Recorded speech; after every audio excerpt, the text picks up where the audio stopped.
ZTE delivered a seriously impressive mid-ranger this year with the Axon 7.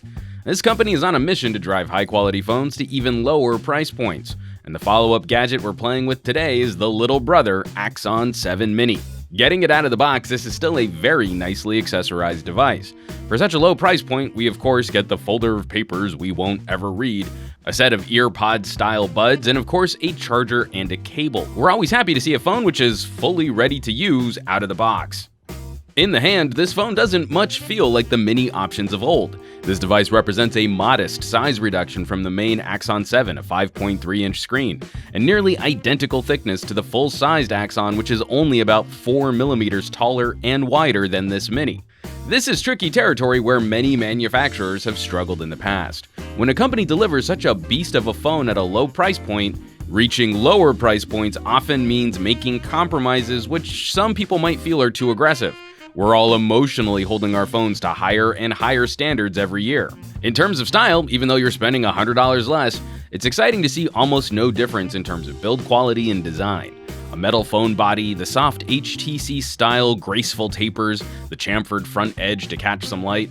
At an angle, it still looks a bit like a surprised minion, but overall, this phone's looks punch way above the price tag. And even for having forehead and chin speakers, the screen occupies more than 70% of the front face. As mentioned, we still retain the front stereo speakers in addition to the rear-mounted fingerprint sensor and the card tray, which supports either 2 SIMs or a SIM and a micro SD. This chipset is definitely not a powerhouse, and this lack of horsepower resulted in one of the longest first boots we've seen in testing. The initial setup runs quick though, and we're dropped right into ZTE's skin. The software here recalls some of the organization which we haven't always enjoyed on HTC and LG skins. It's just similar enough to stock Android that there shouldn't be too many missteps getting around the phone, but just different enough in design that it takes a little time to get used to where things are. After loading up some apps, happily our initial use has been relatively snappy. Of course, we have some concerns. Just how much of a Mini is this Mini? Many generations of smaller sibling phones in the past represented severe compromises. With the main Axon representing such a great bargain, what exactly did ZTE trim here to get to that lower price point? Looking ahead to our future review and some possible comparisons, we'll definitely be examining the audio situation. Where the Axon 7 was a monster, we're skeptical that the Mini fully inherited that audio prowess. While there were some flaws to deal with, the bigger Axon camera also represented some ambitious moves, delivering H.265 compression support, which we know this phone's chipset can't handle.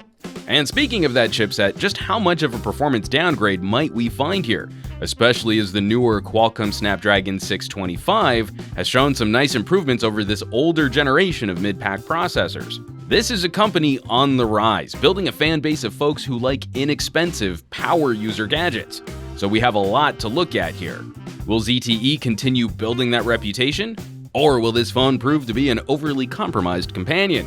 You'll just have to stay tuned for our future review.